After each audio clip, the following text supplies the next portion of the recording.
Alors comment comprendre le besoin du consommateur, notamment grâce à la pyramide de Maslow. Donc c'est vraiment la base pour déjà comprendre quels sont les fondements autour justement des besoins du consommateur.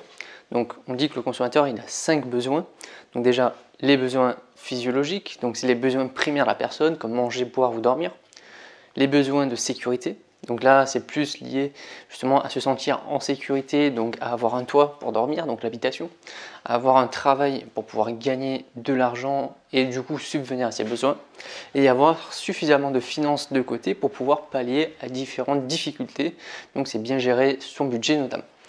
Après vous avez les besoins d'appartenance, donc c'est le fait d'appartenir à un groupe de personnes, ça peut être avoir des amis, appartenir à une famille, et appartenir bien sûr à une communauté. Donc il existe plein de communautés, des communautés associatives, communautés sportives, des communautés vestimentaires.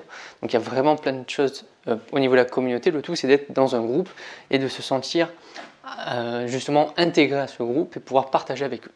Et après il y a les besoins d'estime, donc c'est la reconnaissance justement au travail ou dans la vie, c'est-à-dire qu'on va travailler tout au long de notre vie, développer peut-être une carrière, on va faire des choses, et le but c'est qu'on reconnaisse justement le travail qu'on a effectué, qu'on reconnaisse notre carrière et qu'on soit justement valorisé à notre juste valeur.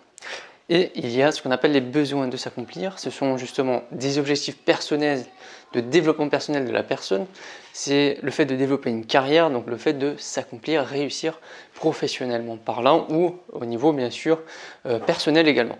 Donc ça, c'est les premières bases, et ce que dit la pyramide de Maslow, c'est que tant qu'on n'a pas satisfait justement les premiers besoins, donc les besoins physiologiques, on ne va pas chercher à satisfaire notre besoin de sécurité, etc. etc. Donc le but, c'est à chaque fois de satisfaire son besoin primaire, et après les besoins de sécurité, après les besoins d'appartenance, et les besoins d'estime, et les besoins de s'accomplir.